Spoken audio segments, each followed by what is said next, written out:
خاموشۍ ته یې تنهایی او د ماجونو حالت خاموشۍ ته یې تنهایی او د ماجونو حالت خاموش لپاره خو بس دغه یو دا خلک مې خپل دي که پردي خلک دا خلک مې خپل دي که پردي خلک ولې مې په خپل ژوند تنګوي خلک دلته په دې ښار کې به ډېرې زلزلې کېدې خو دا زلې ماتې کړې د زړه د محل مات را مات ذره ذره اوبه یم مات را مات ذره ذره اوبه یم شکر دی د مخکې نه اوس ښه یم شبګیرونه مې د ښار ماڼۍ کې پرېښودل د جونګړې په یو زوړ کټ کې ویده یم. سلام، ستړي مشئ. د پټو لالونو د ادبي خپرونې درنو ملګرو، ستاسې ادبي ملګری احمد الله وفا یم او د پټو لالونو ادبي خپرونه مرکز اسداباد سالار باغ سیمې ته راغلې ده چې د افغانستان ملي راډیو تلویزیون تکړه همکار شاعر ژورنالیست استاد لطیف الله خاموش را سره په دغه ادبي بندر کې ملتیا کوي. د خاموش ته پر ژوند شاعرۍ بحث کوو، تر تاسو د رسول موږ سره پاتې شي. خاموش ته د پټو لالونو په ادبي خپرونه کې درته ډېر زیات سلامونه، مینه او هرکلی. ډېره زیاته مننه. زه هم ټولو اوریدونکو ته سلامونه، مینه، پیرزوینې وړاندې کوم. له تاسو مننه چې راغلی او زموږ جونګړې ته په دې خاطر چې یو څو لحظې ادبي بندر سره وکړو. ډېره زیاته مننه کوم خاموش صاحب. کله لطیف الله ته پته ولګېدله چې دننه زما په وجود کې یو خاموش شاعر موجود دی؟ په کومه وجه شاعرۍ ته راغی؟ شاعري که یو څوک ووایي چې زه شاعري غواړم او یا شاعري کوم او یا باید شاعر شم، خو دا ناممکنه ده. د الله جل جلاله ورکړه ده، د هغه داد پیرزوینه ده. په موږ باندې به یې خاصه پیرزوینه وه چې په خپل ذات کې مې د شعر الفاظ لیدل، نو دا د همکارانو په مرسته او د ملګرو په مرسته هغه الفاظ په شعر واوښتل او ټولنې ته وړاندې شو. ډېره زیاته مننه کوم خاموش صاحب. راځو زموږ د خپرونې مطابق په لومړیو کې غزل اورو. د دغه درنو ملګرو د شعري ذوق د خړوبتیا په خاطر د هغې نه وروسته کوشش کوو یو پوښتنه دوه نور وکړو، شعرونه واورو. بلې غزل دی: پتنګ ته ګوره د پتنګ دغه انجام ښه دی، پتنګ ته ګوره د پتنګ دغه انجام ښه دی، ستا لیونی هم رڼا ټول عمر سرسام ښه دی. او زړه مې په لویه لاره ښکلو ته نیلام ښه دی، په تا مین دی دا هم دغسې بدنام ښه دی. ډېر ښه دی. او خدای تا خو په یوه معنا دې خلکو ته وروپېژندم، خدای تا خو په یوه معنا دې خلکو ته وروپېژندم، د بې خدای حالت کې هر رنګه الزام ښه دی. ډېر لوړ دی. موسیقۍ ته به مې تر کومه د ژوند کیف ته هڅې، موسیقۍ ته به مې تر کومه د ژوند کیف ته هڅې، ژوند مې همدغسې په ستونزو کې ګمنام ښه دی. خاموشۍ ته یې تنهایی او د ماجونو حالت، خاموشۍ ته یې تنهایی او د ماجونو حالت، خاموش لپاره خو بس دغه یو ماښام ښه دی. ډېره زیاته مننه کوم خواږه الفاظ او د خاموش صاحب په ځانګړي انداز باندې مننه له تاسو. خاموش صاحب څومره غزلې به مو لیکلي وي؟ غزلې په ټوله کې شعرونه مې زیات لیکلي دي، خو په دې وروستیو کې د ډېرو هڅو، کوششونو، تلاش، بیا په دې برخه کې په ژورنالیزم کې کار کول، نو اوس کله کله فکر کوم چې یاره تر 200 پورې غزلې لرم او زه پې دا باور لرم.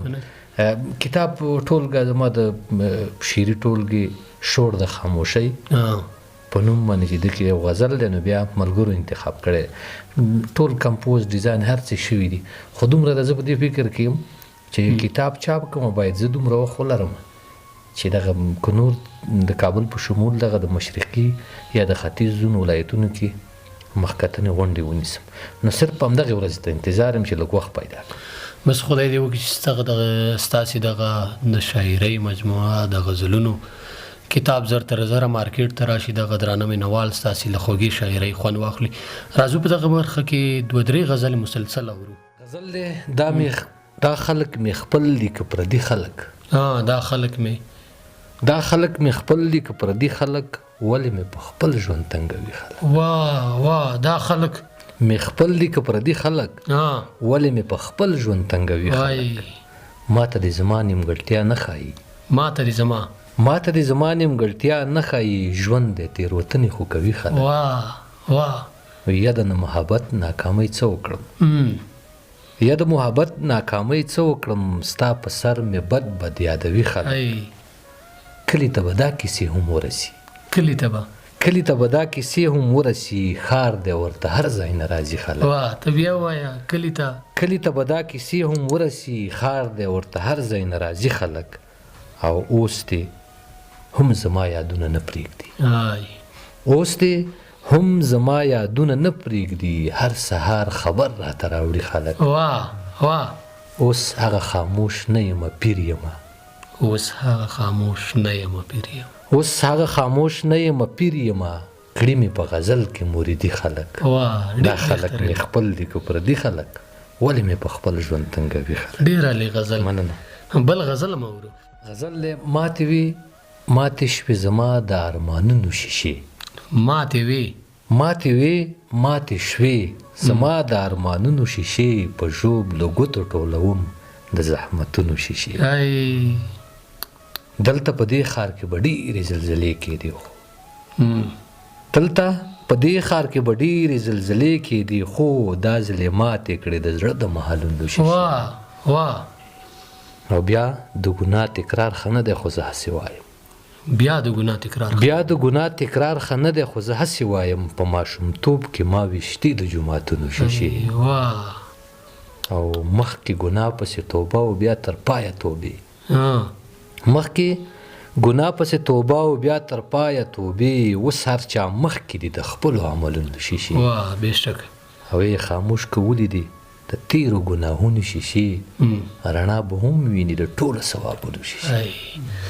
ستاسې د خوښې غزل د خپرونې وروستی غزل وی. غزل دی هغه لمحه به زما سا له خپو وته ګلابه، هغه لمحه به زما سا له خپو وته ګلابه، ستا د انکار ژبه چې خوله کې پړقېده ګلابه. دا راته مه وایه چې ته څنګه یو ژوند څنګه و، دا راته مه وایه چې ته څنګه یو ژوند څنګه و، ستا بېروخي به مې په زړه راورېده ګلابه.